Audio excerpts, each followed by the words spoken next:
This is not going to be your typical shame women and hold women accountable type of podcasts here today. That's not what this is about. My thumbnail is my sense of humor, and it draws in the views because of the sense of humor. But we're going to genuinely dive into the topic of why women dress promiscuously for certain events, certain things. And I think it's a good episode for Halloween. But there's a reason behind the reason. There are hidden reasons there. And it's good to know about these things because it'll help you navigate the dating marketplace. It'll help you navigate your relationships, and it'll help you raise your children as well. So let's begin.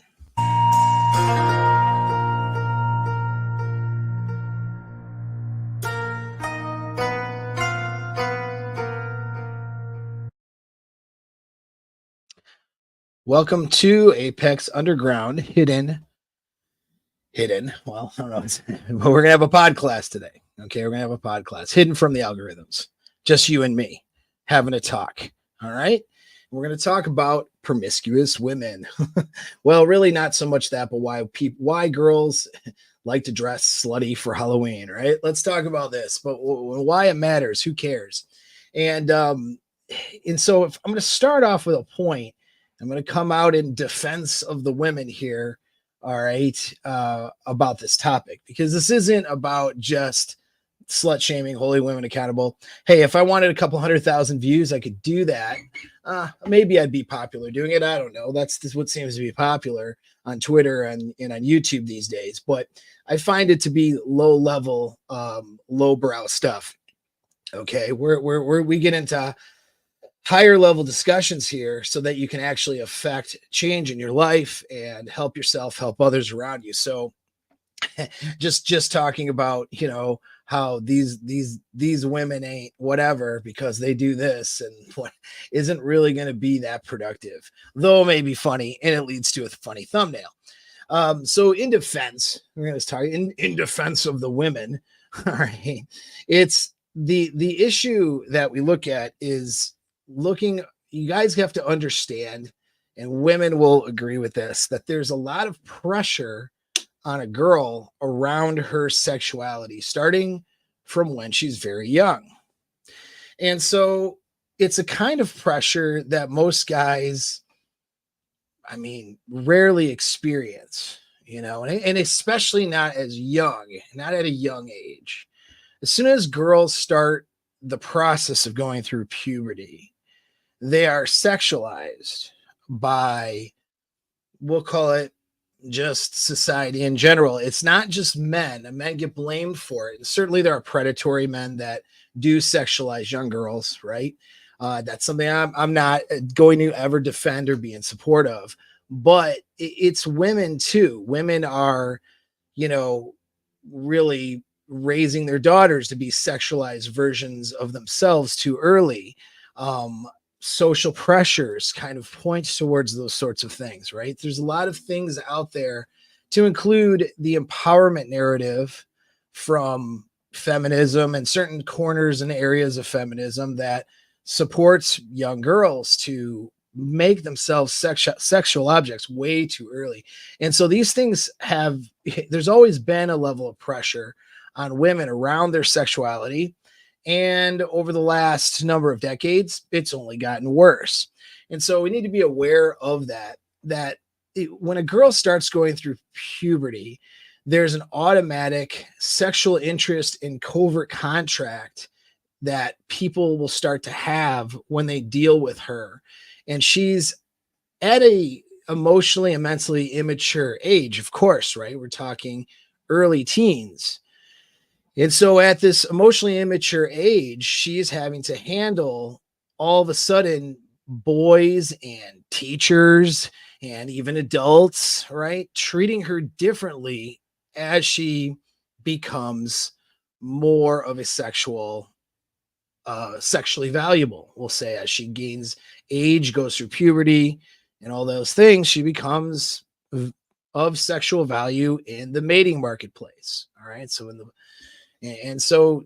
now she's becoming the sex object, more or less, It's not the only thing she is, but there seems to be a lot of pressure and attention around that.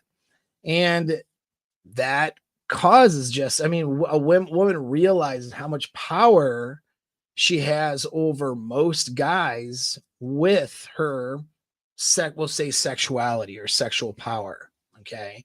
And so she can get guys to do stuff with flirting or demonstrating some interest. She can also, so she can learn to manipulate, she can learn to persuade into manipulation or deceive people with this power really early to get what she wants. And she's kind of pushed into that as well, because even if she has good, let's say, morals and values to not do that or whatever, people start treating her in that way and maybe wanting to take advantage of her or objectify her early. And then that can cause a push of, well, gee, if I'm going to be this sexual object that is, not looked at as anything else besides what mate value I have, then I might as well use this in order to get things that I want. And knowing that women can be very pragmatic, a lesson us guys could take, actually, they can be very pragmatic when it comes to the immediate needs and their immediate surroundings. It's a natural tendency for a young girl to learn and to want to use this to get things that they want, right? And so there's a lot of pressure and there's a lot of power that they can have with their sexual value, as well as a lot of, we'll say, exploitation too, right? So with although they have power, they can also be exploited by men, by women, and even by themselves and their own behavior. They can exploit themselves with this power that they seem to have around their sexual value. And this is something men don't experience in the same way, really, ever. And they don't experience it usually like that early. Okay. One-off exceptions may be there, but it's not. I mean, even a young guy, like I remember being young and having had people having sexual interest in me and not understanding that power I might have over them as a guy. Yeah, I remember that, in my teens, when I was awkward and, in my opinion, at least behaviorally unattractive when it came to women. Okay, I didn't know what I was doing, but there was a certain level of attractiveness I had in two older women, even, that I didn't really understand or know. So I do understand that piece a little bit. Some guys get that, but at the same time, it's like it wasn't in mass and it wasn't to the same degree that a pretty girl would get at those ages. And so what does this mean? Well, this means that there's just so much pressure around it. And so, when there's a lot of pressure surrounding a particular thing, it can lead to wanting to just be free with that as a cathartic response. Now, that doesn't necessarily mean sleeping around, but being able to throw on some scantily clad clothing and not feel judged by that on a particular day like Halloween. For some girls who feel a lot of pressure around their sexuality and have grown up with that, and they've put themselves, they've been conditioned for it, which is not their fault, and then they've put themselves in circumstances, to make it worse, which is their responsibility. At least they got a lot of pressure surrounding this thing about their sexual value. And so to be able to just cut loose and wear something sexy, wear something hot, and go out and just be sexy hot, expose themselves a little bit and not get judged for it, and have some of that, feel like some of that pressure is taken off of their sexuality, that's a cathartic thing for them. And so I don't look at girls who dress hot, dress sexy, even dress slutty on Halloween with like anger or resentment, like some of you dudes, right? In the manosphere spaces and red pill spaces, and particularly black pill spaces. Like I don't do that. I don't recommend that you do that either. Like, you got to have empathy and you have to have understanding of the other of another person's perspective before you can figure out what's actually going on, see the truth, and decide what to do with it. All right. So I'm not condoning necessarily going out and doing, really slutty behavior in a sense, but I'm not judging it either. Like I do understand where it comes from, and you need to understand that too. Now, I would argue, however, there are productive ways of handling this pressure that they feel, and then there are unproductive ways of handling it. And by handling it unproductively, women are going to get bad results. And for you guys, that means they're going to get bad results, and you're going to absorb those consequences if you're dating them, banging them, whatever, right? And so that's the problem. The problem is not necessarily like, I get the cathartic aspect of it, and I'm not judging it. How is it being executed, and is that truly getting you what you want, if you're a woman? And for a guy, how should you respond to that, right? Like if it's your girlfriend or someone you're potentially looking at dating, what's your response going to be? How heavily should you judge it? I mean, these are all questions, right? And so these are deeper, higher brow questions that we're going to jump into today. So that's my piece on the women and why it is something to pay attention to. Like there's these pressures there that you don't understand as a guy, right? And that's okay. That's okay. Got it. Understand it.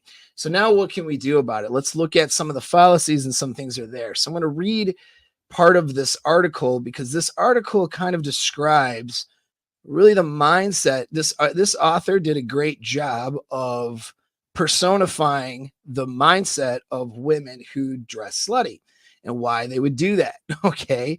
And we can also point out some of the fallacies and problems here and maybe some things you might want to avoid if you're a guy looking to date in the dating market, and maybe some things and aspects that you should look at as maybe not such a big deal. You know what I mean? So it'll help give you a barometer, a gauge of where you should, how you should look at these issues. So we'll start off with the article here. So she says, I'll link the article in the, and I'll link the article in the chat. And it's just some, in my opinion, nonsense publication. It's whatever, but it demonstrates, how modern westernized women think about these things, right?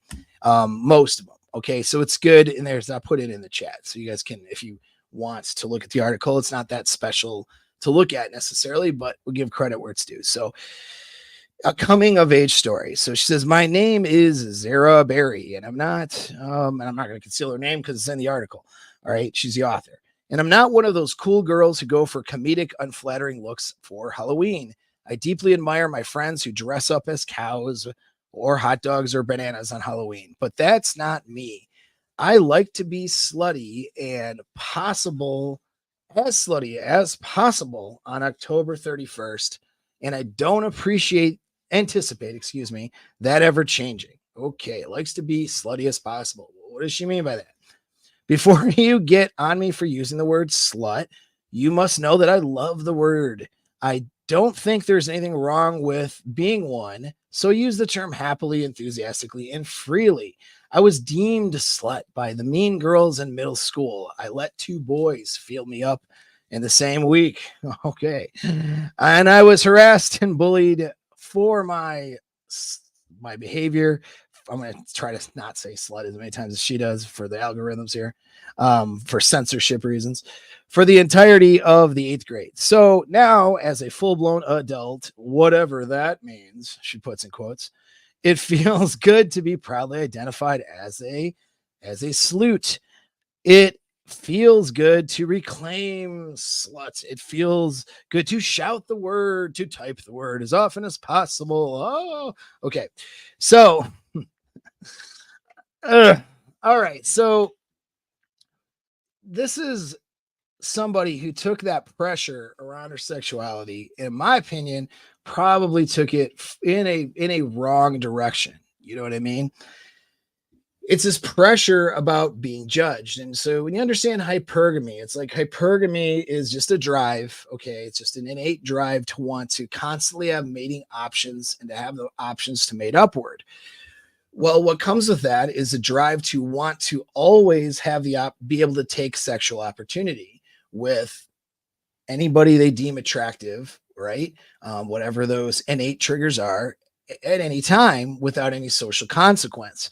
And so the desire to have that is where a lot of this, having this power, so to speak, comes from, right? Well, the problem with that is that that's not real. You know what I mean? Hey, as a guy in different times in my life, I would have loved to have, you know, to be able to have inconsequential sex and spread my seed across the land as well.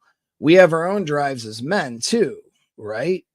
Like we all have a drive towards promiscuity in different ways, but we can't ignore the consequences of those things and the consequences of not doing them safely, and the consequences not just to our bodies when we consider pregnancy or disease, because I'm not this like prude person who's saying nobody go out and have sex, it's bad, get married, whatever. Like, I mean, you do what you live your life the way you want, okay? But I'm not going to shame the people who hold off till marriage, and I'm not going to shame the people who don't either. All right. It's not about shaming people or judging anyone. It's about making informed choices. And what gets ignored in all these conversations is the neurochemical effect, the neurobiological effect on the brain that sex has, and that promiscuity has, and that promiscuity particularly has for a girl. And so by wanting to embrace your slut, right? The inner slut, the girls who talk about this, and they talk about doing it without any conditions or without any caveats. I mean, that's definitely not the girl you're going to want to combine your resources with, right? That's definitely not the girl. I mean, and that's fine. She can go out and have her embrace her inner slut and do whatever she wants, but you can't do that and then expect a guy to hold you down now after you've done that for 10 years and take all of the responsibility for the consequences you've created for yourself. That's the problem. That's what guys get upset over, right? That's what you guys get annoyed about, is these girls run around like there's no consequences, and then they externalize the consequence on some poor guy in a settled down relationship. Now, we can't change the world or change that from happening. All right. And you're not going to expect people to be noble outside of their self interest. Maybe individuals, but not at a scale. So we're not going to save the world here by shaming this stuff. But what we can do is set standards for ourselves, which means that you guys are not taking on a girl and absorbing her consequences for all of her actions of her past. Right? She has to handle her own consequences. And if that means having to prove herself in a relationship, having to prove her relationship worth over a period of time because of her past behavior, then that's what that means. And she's going to have consequences and struggles. And many women I've talked to tell me it wasn't worth it. Right? Maybe that's that hindsight 2020 thing. But when girls are running around and bannering the word slut and always getting naked, right, at protests, and anytime they want to make a statement, their boobs come out, like that kind of behavior, what it does is it cheapens something that is actually very powerful, which is female sexuality.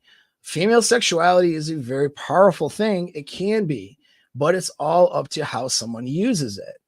Just like your masculine framework is a powerful thing.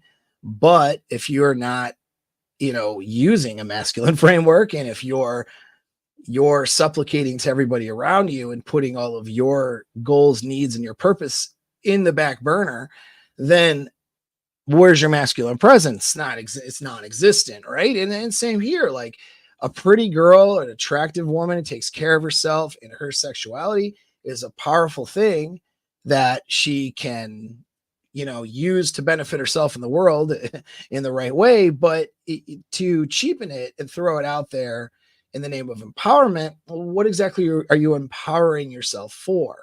This is a red flag. This is a problem, right? Because the problem is then it reduces the the understanding of how powerful this thing can be and the effects that it can have and what it can do for your relationship success later on. The fact of the matter is, whether we want to admit it or not, is most women don't want to be the single chick with the cats or the pets who just goes from boyfriend to boyfriend every year, or with a few one night standers thrown in there till she's 55, 60, and then just kind of wanders the earth looking for a hobby, I guess. Like, that's not the ideal scenario for most women. Most women want a healthy, happy relationship with a particular person that they can build some history with and build a life with at some point. And most of you guys, even you plate spinners, want that too. And if you don't yet, you probably will. There's going to come a point where the idea of having a more in-depth relationship and having something a bit more secure, a little bit more long-term, right, without losing the excitement, that idea is very appealing. And so you're ruining a girl's chances of having that idea by promoting being a slut without illustrating what the consequences are of being a slut. And that's the problem. I don't care if a girl wants to express herself. I don't care if a girl wants to be promiscuous. Honestly, like, girls if I'm sitting next to some girl, let's say on a podcast sometime in the future, if I ever decide to leave my beautiful office and wants to go on stage, that happens. That girl's in through. Maybe she's got an OnlyFans and some porn work or whatever. I'm gonna fist bump her. I'm gonna tell her, cool, good for you. You do what makes you happy. I don't care. I'm not gonna judge that girl, but I am going to talk about the truth of consequences of things and behaviors. And the message here to you guys is, of course, you don't need to take on somebody who has done all these things to create all these consequences, and now she's wanting to settle down and put those consequences on your lap. That's not something you need to accept as the guy. And if you have abundance with women because you know what you're doing and your mental game work, that you can, I'm getting what is, just a quick announcement. I'm getting the internet is telling me that it is getting weird. Enough power and internet, enough internet power to improve. But I have an internet power running house to running power station. I can run hundreds of computers off of the internet. I have, but sometimes because I live off of a lake, just like when your cable goes out or something like that, I end up with internet trouble. So we're going to power through it. Hopefully fine. If you got anything in the comments or whatever, throw them in there. Got any questions or anything like that you want to get addressed, throw a super chat down. That would be cool. How dare you talk the truth about consequences? That's offensive to people's feelings. Yeah, I know. I know. How dare I? Jake, of course, is joking around. And so, but on this note, and I'm going to power through on the article, but the message for you guys is no, you don't have to take that on. And some of you guys get into a scarcity and you think you do because it feels like all the options around you are these lower value women, are women with either lower levels of attractiveness, they don't take care of themselves, or women with this worse than that, actually, would be women with an attitude that is not in a past behavior to back that attitude up, that doesn't set you up for success, right? For future relationship stuff. So it's like you're dating these girls, you're spinning those plates, as some guys call them. You're seeing different women. You're on Hinge or Tinder or whatever. You're getting yourself out there and you're going out with girls, but it's just like all there seems to be is trash out there, right? And I'm going to tell you that is not true. It's just that is who and what you're kind of orbiting yourself into. So a guy kind of to branch off into a related thing, but so a guy in my community, in my mastermind seduction group, guy's a good guy, has his life together, a number of different areas. He's trying to get things together on the women front. He's an attractive guy. He's got things going for him. The guys that get in that program are generally not guys who are like super incel, can't do anything in life. Not to say I wouldn't welcome that guy if he was a good candidate, but that's not who I work with. Usually the guys I have are guys that are doing pretty well, but they understand that having a community of guys to work through these issues and also having an expert level of advice, and top-notch advice and accountability is what's going to get them what they want, whether that's in the dating market or business or anything else. And so those are the guys that are attracted to my year-long program. Those are the guys who will sign up for my Apex 10 and do where I'm only taking 10 guys for individual one-on-one coaching with heavy accountability. I got one of those guys, two of those guys in the chat right now. And so these are the guys who are going to do the work. I just want to say that. But a question came about was from one of my guys, was like, okay, I'm in the dating market. I'm seeing women. He's going to different countries. He's experiencing life, all this stuff. But he's like, the dating, it's feeling really dull to me. He's feeling like things have gone down. Like, it's just like, it's the same thing. He's meeting the same kind of trashy women, the same crappy relationships. Like, what do I do about this? And the thing of the matter is that you got to not accept, someone like in that spot. If he wasn't in my community, he might take on a girl like this girl who wrote this article. Not that I'm judging, I don't know her, but somebody with that mindset of, I'm going to proudly be a slut, and, I'm going to do this and do that. And, this is what it means to be empowered, and having this empowerment narrative that's actually false. And I'll get into that. And she could be parroting that around. And what happens is he thinks she's pretty and she responds to him pretty well, let's say, but she has all these flawed mindsets, right? He might have he might lean into just thinking this is this is what his choices are for commitment.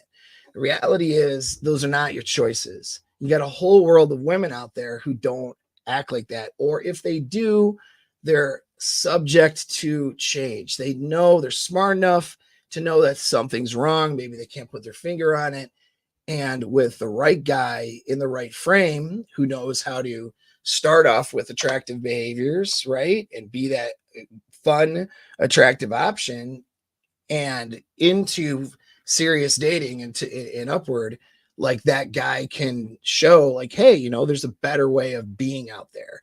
You don't have to dress like a hoe and have that be the thing that empowers you. You actually have more to offer if you lean into those things. And here's how you should, here's my expectations for how a girl should show up in a relationship. And I'm the guy who can, behave like the guy who deserves those things, right?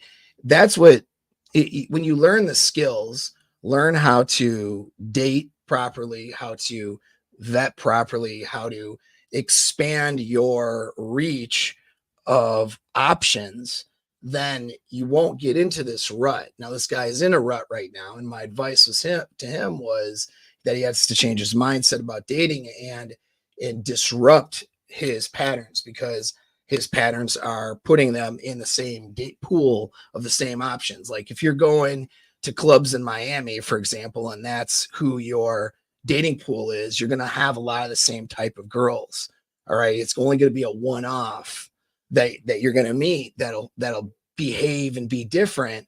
The rest of them are going to fall to social behavior, what their peers are doing, and you're going to end up with a lot of the same type of girls. So if you're having a lot of difficulty dating, it's because you need to open up your dating pool, right? You need to do things differently to source women. What a lot of guys do is they start getting success with sourcing women. They found their methodology of getting some girls on some apps, or they found their way of day game night, whatever. They got their area that they kind of work, or whatever it is, their social circles they're in. And then that tends to fixate on the available options, right? And so you may have to get out of your town, or you may have to get out of your comfort zone. If it's a populated enough area, you don't have to get out of town.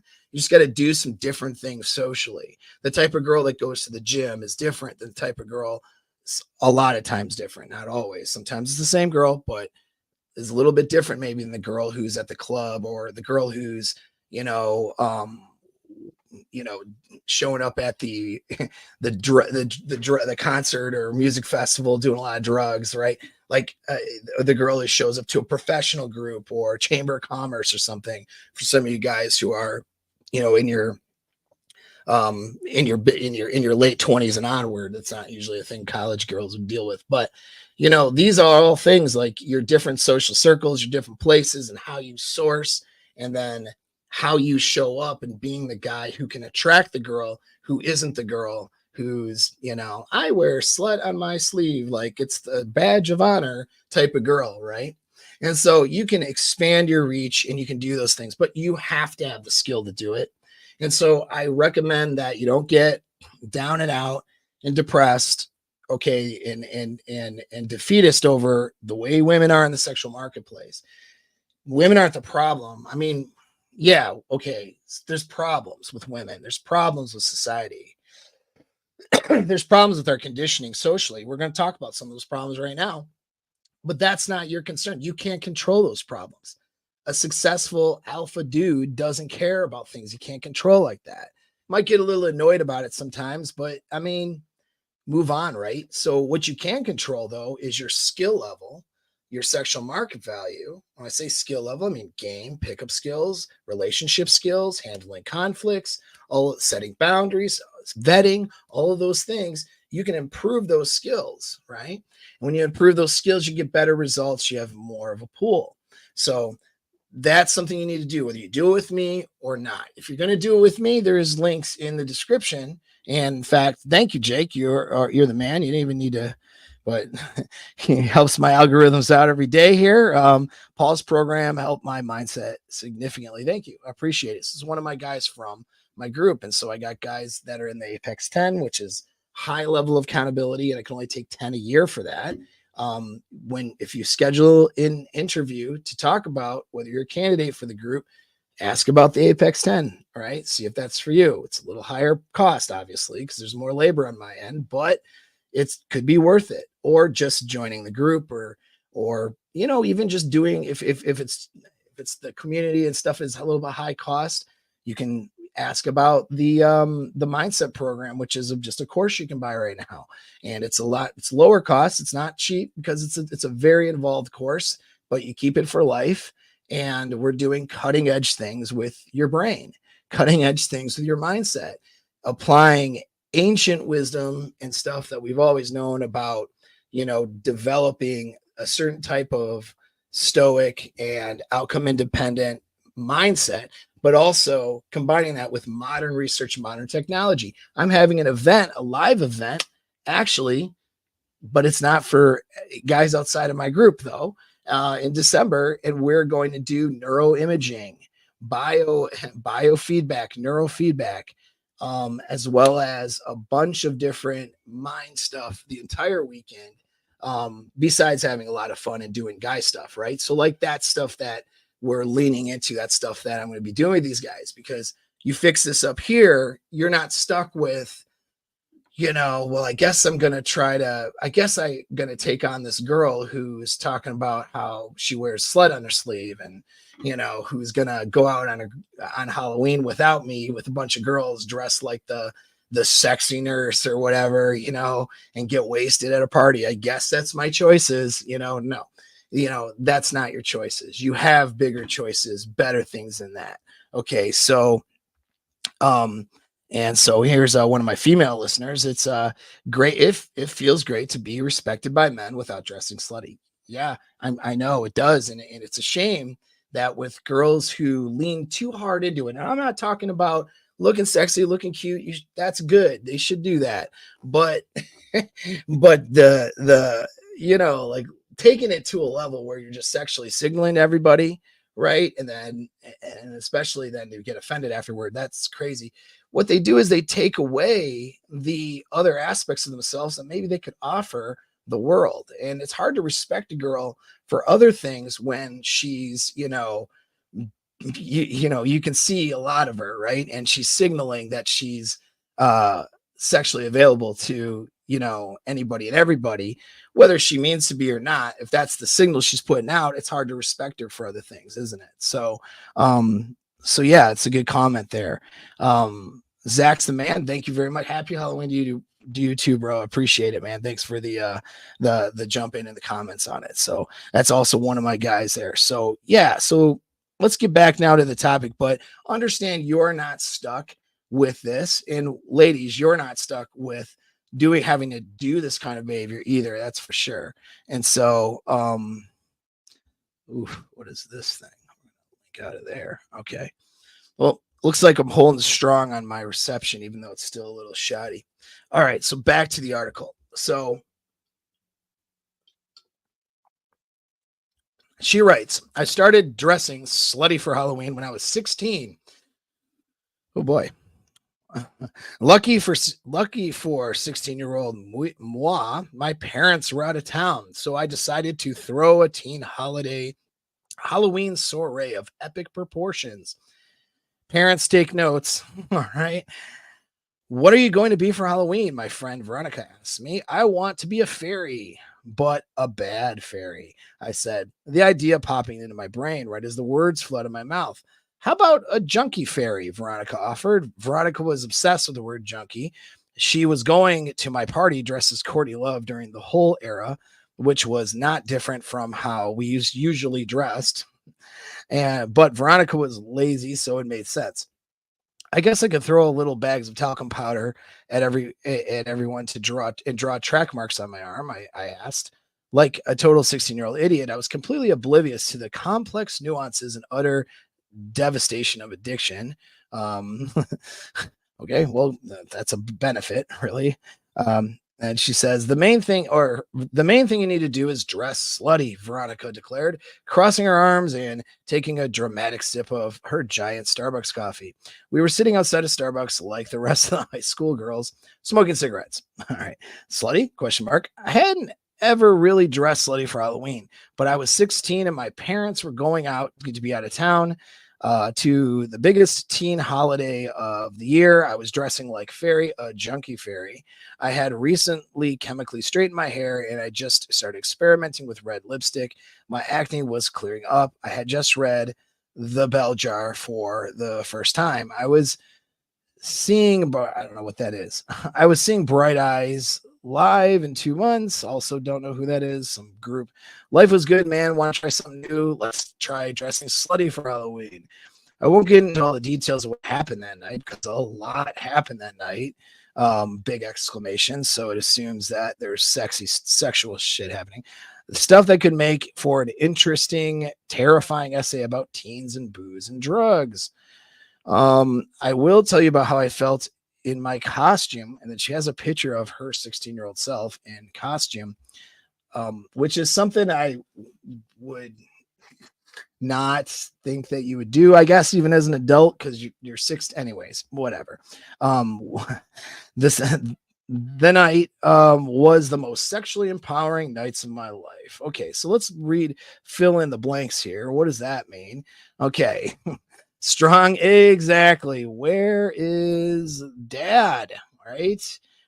Dad is probably not a strong person in her life. All right. And so this is where you guys who are raising daughters, it's like demonstrating and showing your daughters that they have value outside of their vaginas is kind of your territory, keeping her off the pole, keeping her out of that 16-year-old party where she does drugs and gets wasted and probably bangs a guy or two, which is what is implied here, or sexually experiments, whatever it is, right? And doing all those things that are going to affect her success later on. It's not about shaming her for the behavior. Like, girls experiment, people try stuff, it's part of life, right?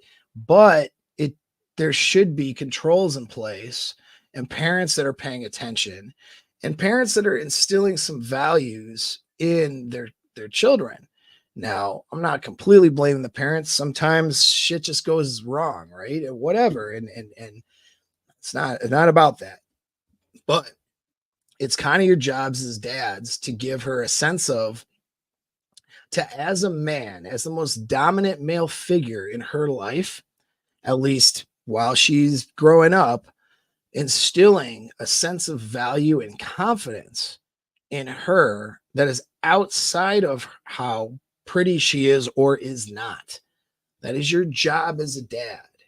And having boundaries and having rules for your kid so that she's not going to like and she's going to try to break, but it demonstrates, hey, these are these are our values, and you as a father being disappointed in a daughter should mean something. All right.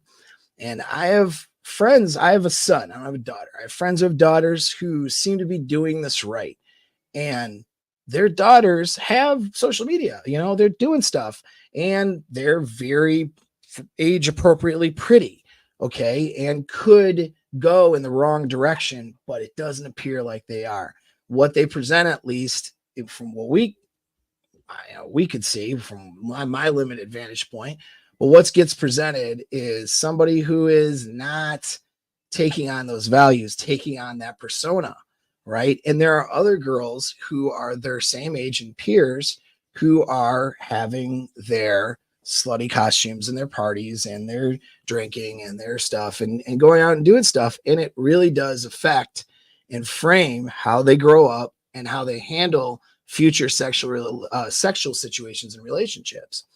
And talking about assault and being, capitalized on, victimized and stuff like that, women having that happen to them. Well, the prognosis of that goes up a lot when their behavior puts them in those environments and in the orbits of doing those things. And whether girls want to hear it or not, when they're signaling to the world that they're available, it invites and opens the door for predatory people.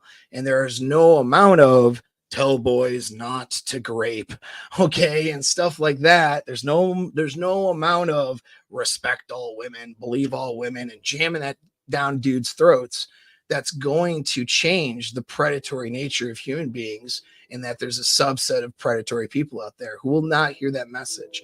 And when a girl opens themselves up like this at a young age, it's problematic. So another lesson from the video is, some of you guys have daughters. Some of you guys will someday. Pay attention to these things. Okay. Don't have your future daughter being a person who's writing this article. Again, not to say your dad should be mad at her now, but I mean, it's problematic. Okay. Because if she chooses to have the life that most people do aspire to have, which is healthy relationships, this is not a recipe for that. Okay. So now we're going to go into some of the whys of things, right? So why do they do this? Again, and I talked about the one reason, which is that cathartic effect, right? So that's understandable in some ways. Now, here's another thing, but not to say though that can't be executed differently, right? Rather than just being a total hoe bag on a holiday. What about sexual competition? So that's a big part of this as well.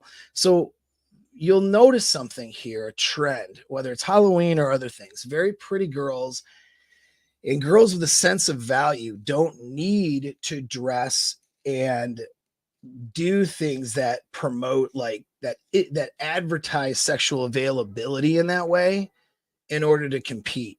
Girls who are very attractive, or girls who have and know that they are, right, have confidence about that, and girls who have other things to offer besides their holes, right, to dudes, and they know that, and they have other things to offer, they don't necessarily do those things. So you'll notice most of the highest of attractiveness girls, the girls of the highest level of attractiveness, they'll dress hot, they'll be attractive, but they're not necessarily crossing the line into trashy, sexually promiscuous signaling. That's not necessarily where a lot of these girls go who have high self-esteem. So it's important to understand that, because some of you guys who have not very much access to women or whatever it is, because of the way you live your life and because of some improvements you need to make, you'll watch shows like whatever podcast or Fresh and Fit or whatever, and they'll bring on these girls who are there to promote their OnlyFans. And these girls are mostly mid at best. I mean, there's more attractive girls out there who don't behave like that, don't dress like them, wouldn't show up on a show acting like them or dressing like them, and have a lot more to offer the world. And I'm not saying those girls don't have anything to offer the world, but that's just not where their confidence is. They've learned to use sexuality for benefits, and that's what is for sale, right? Literally for sale. They have OnlyFans. And so that's going to elicit a certain type of behavior and a certain type of mentality from a certain type of girl. It's not every girl out there. And most of the most prettiest girls out there, they don't really do that kind of stuff. They understand the value of what they have to offer in comparison to what other girls are offering. It's not the 10 that's usually dressed like a total, we'll say promiscuous, sexually available person.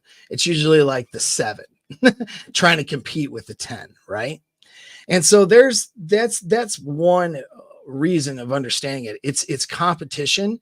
And what it is, though, actually, it's girls of lower attractiveness competing with girls of higher attractiveness. Because as guys, we respond to availability probably more so than level of attractiveness. And that's at least initially. Now, as far as relationship commitment and wanting to invest in that girl, well, those are different things. As far as comments on the internet or likes or heads turning or noticing these girls and different things, guys will notice sexual availability before they'll notice attractiveness. I'll say that again. You guys are noticing availability and signals of availability more than you're noticing attractiveness. Think about it. When you go into next time you're in a place that has attractive women, notice who gets noticed. And the girls who are signaling that they're sexually available and doing so with the way that they're doing their makeup, their hair, the way that their clothes are riding, the skin that they're exposing, the way that they're walking, the way that they're interacting with people around them, those girls get noticed. Now, also notice that there are other pretty girls, other beautiful girls, in fact, that may be more attractive and probably are other girls that are more attractive than the girls that's getting noticed.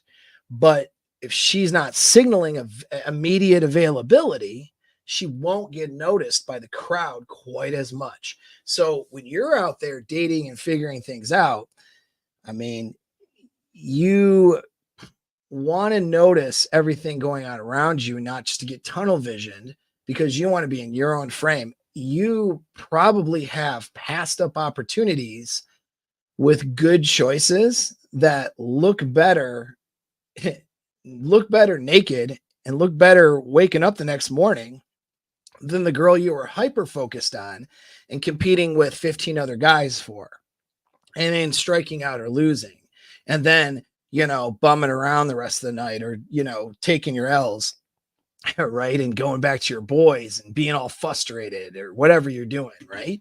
You guys are probably, there's like a whole bunch of you, okay, that have missed these opportunities. You didn't see these girls because they weren't signaling availability in the same way.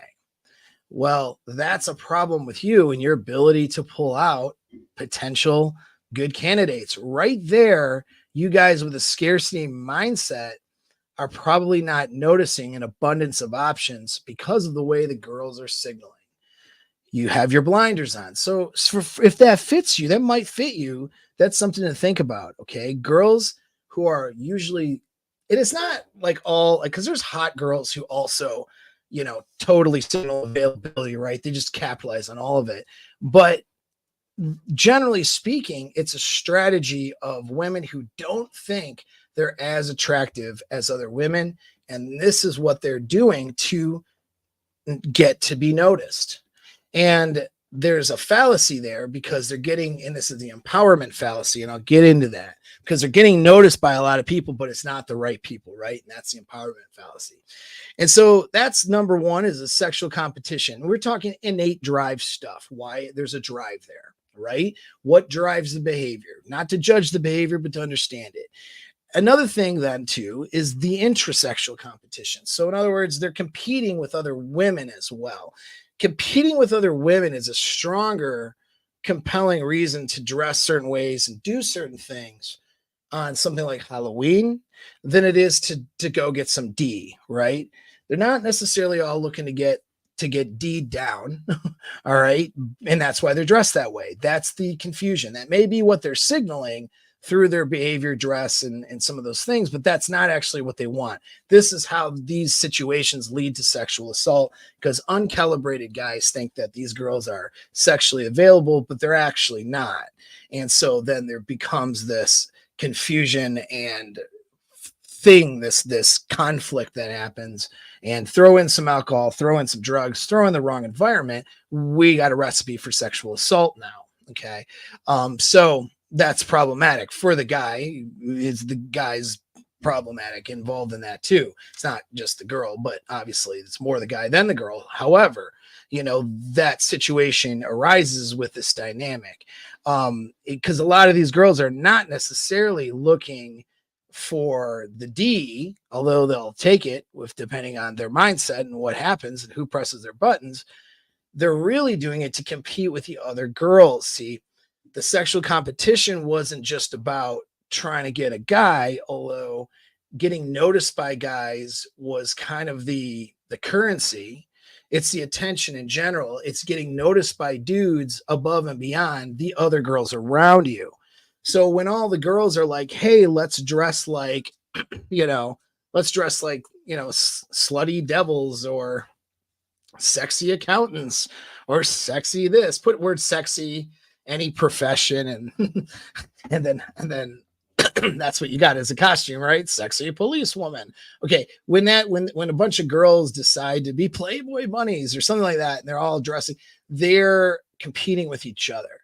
They're bonding together in some ways so that they can, they can insulate themselves from criticism from the outside world. So if, a group of girls decide to all be the sexy whatever for Halloween, and show up at the party that way, then there's not going to be that criticism. If it's a church gathering and everyone's dressed conservatively and one girl dresses up like a sexy devil, probably going to be ostracized, right? So it's the pacting together that happens, and this is the nature of female friendships too, for those of you guys don't understand.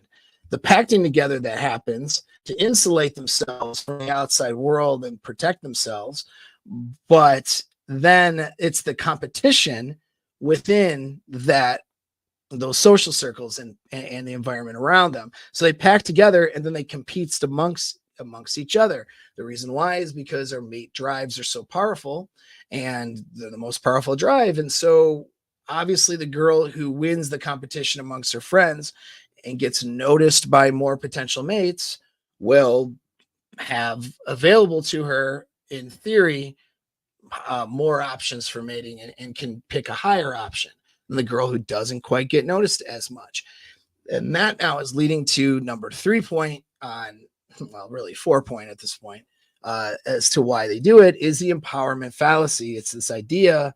This is where the idea of empowerment comes from. It's believing that she has power in the sexual marketplace through her sexuality, and that therefore, she knows she can persuade others and manipulate others and get things from other men who, from a genetic perspective or physically more powerful than them, maybe have more resources than they do. They can extract those resources and that labor and, and favors and whatever from men and from other people by using their sexuality to do so. And so that's where the empowerment narrative comes from. And so, because a woman's sexual value is something that is powerful. And so that's where that can come from, right? And they compete with each other on that front. But the problem is they're competing with each other on a bad social concept, which is using availability and signaling to the most amount of people as the benchmark for success and being able to be empowered and getting what you want, you see. And so the availability they're showing is attracting all the eyes. And so it's the numbers theory. By being able to have the most amount of attention, that must mean that they're the most amount empowered and that they win the contest and they have the best options for mating. The reality is, though, is that the upper echelon percentages that actually are more valuable than they are, which is the guys that they want, are not going to respect these girls for anything else they have to offer, at least not on the surface, right? And those guys, the guys with options with women, aren't, a girl who dresses like a hoe is just another hoe to him because he can get hoes, right? A guy with hoes gets hoes, and therefore being a hoe doesn't persuade him all that much. You see how that works?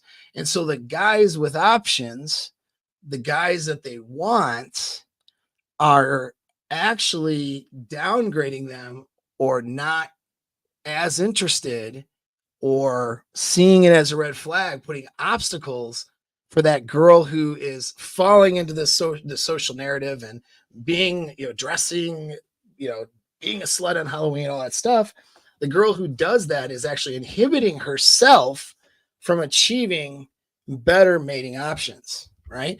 And you guys who are here are making yourselves more valuable, and you're learning about this stuff right now. And I'm sitting here telling you that when girls have this behavior, you don't need to take them on.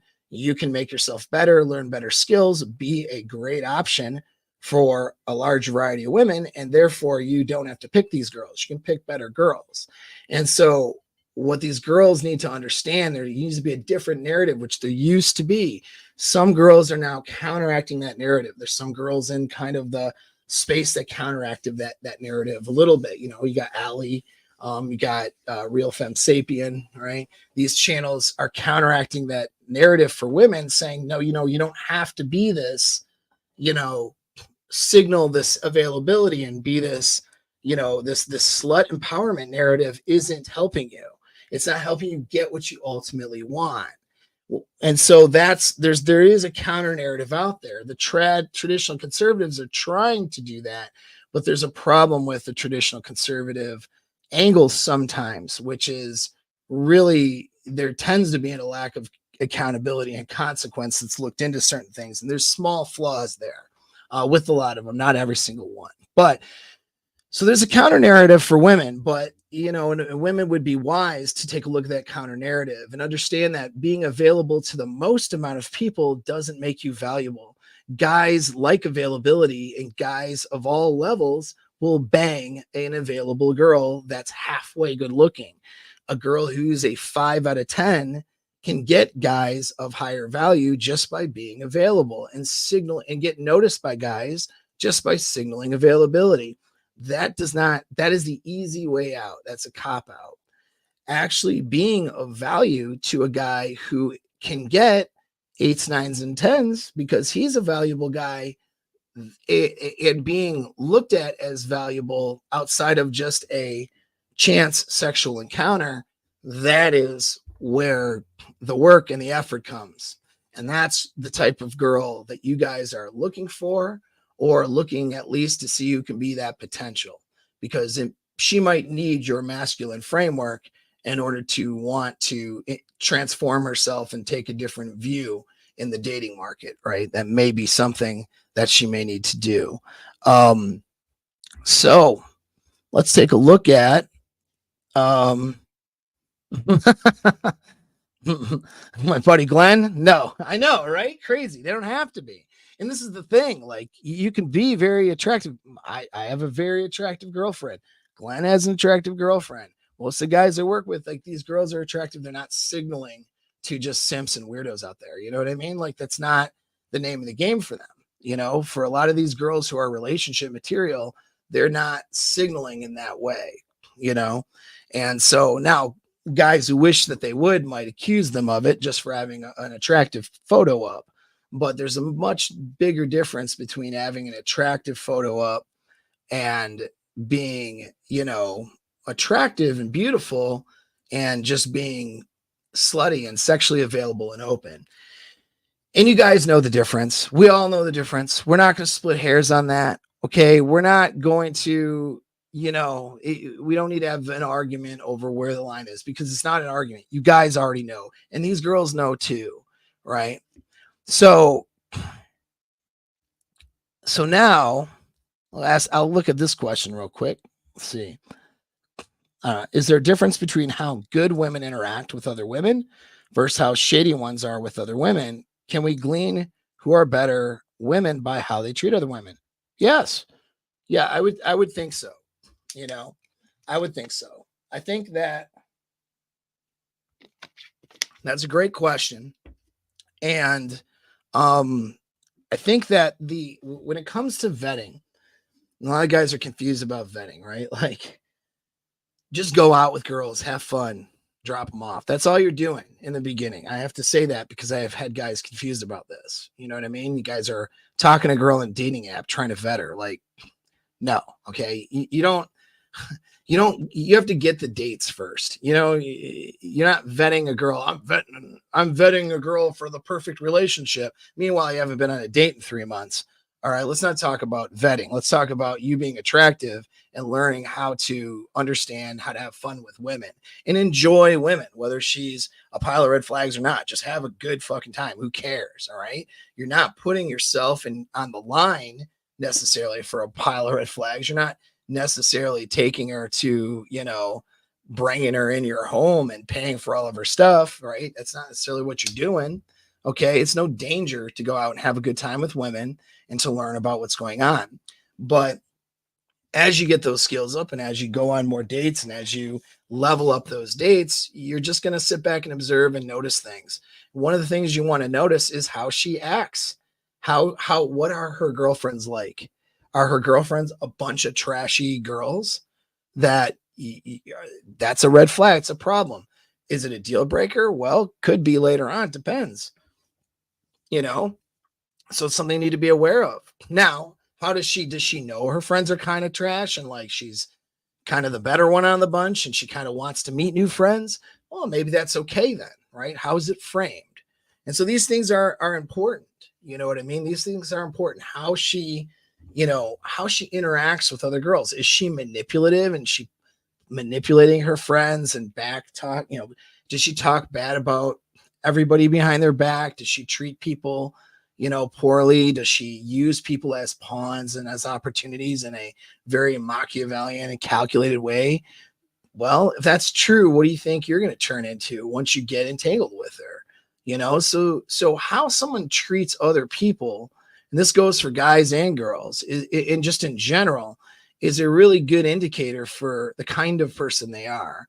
A woman who's kind and pleasant and hospitable and cares about other people, cares about animals. I've joked around about the animal thing, but really it's a green flag as long as she's not using animals as relationship replacement, but caring for animals, caring for kids, caring for people, caring for her friends.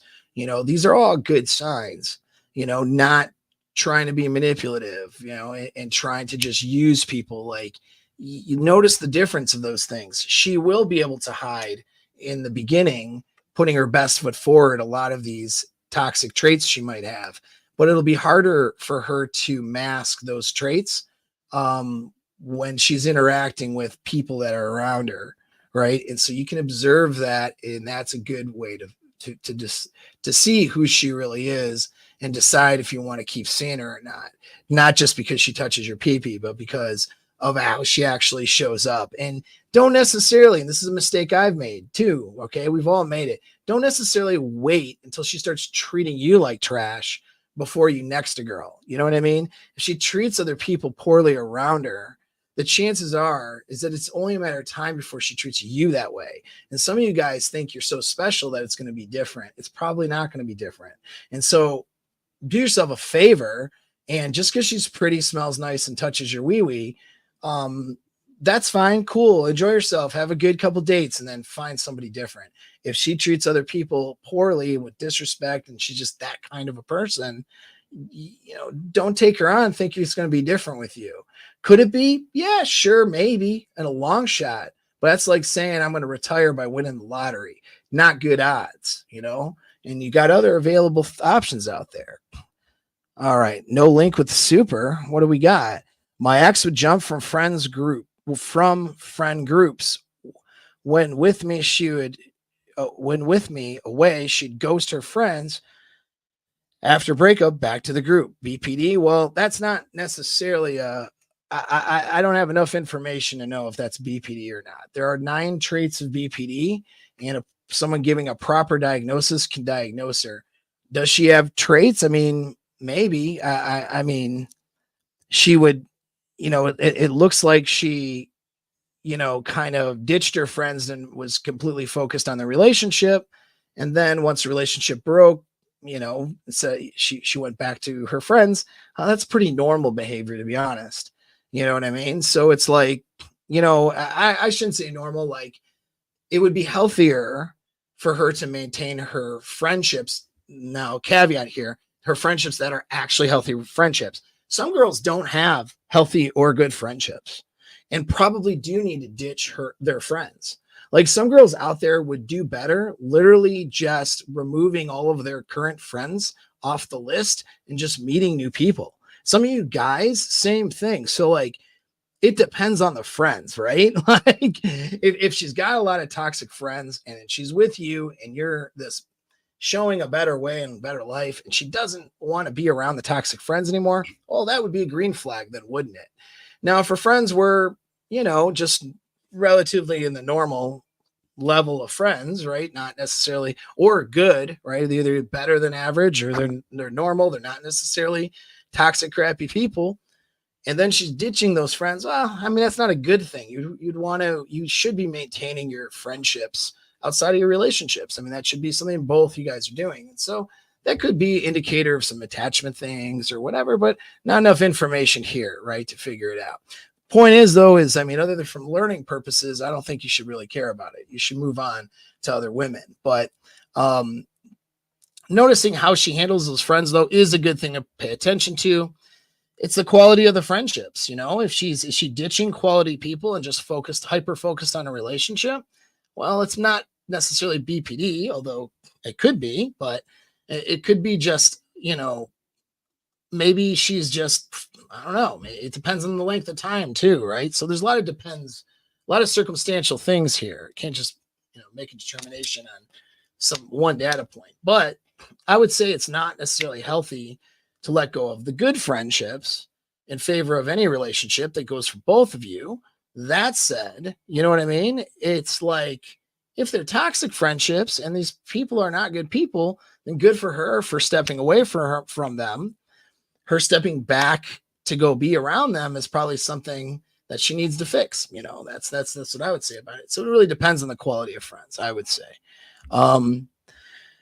So I think that this is good. We've kind of beaten it to death. I have an email list that you guys should be a part of. We're going over some BDSM stuff right now, I think, in there, because I write it and then like a month later it publishes. So I got stuff on vetting for, NPD, BPD women. That's coming up. I got stuff on getting a good read on girls and persuading people in general, using some motivators. I may decide to include that in the newsletter or not. So I got a bunch of stuff that's outside of the discussions we have here on YouTube. It's for free. You probably need to subscribe to that, So like I look at, I don't know, I'll probably have a couple thousand people that'll watch this video, depending on how it responds to the marketplace. Subscription wise, I think I have 19,000 subs, not a ton. But I only got a few thousand people on the newsletter. The people who are on the newsletter for free are the people who are willing to do some work. they're wanting to deep dive and get some better, more upfront, in your face, information, a little bit more detailed, and they're willing to do the work to just sign up for that list and check their email for that stuff. And so I hope that's you, and I hope to see you there when I do announcements for things for people in my private communities, different things. It's my newsletter people who will get that information more than somebody on Rule Zero, or more than you guys here. So if you want to do some, when I say do the work, I don't mean sunk cost or a lot of effort that you don't have time for. I mean, stuff that's a lot of fun, man, stuff that's cool. If you want to enjoy yourself and start doing a little bit better, take those small steps. Liking this is a step. Subscribing here, that's a step. And I appreciate those things. Getting on the newsletter, that's a step. Those are all free steps. And I hope to see you guys for more things in the future. Thanks again.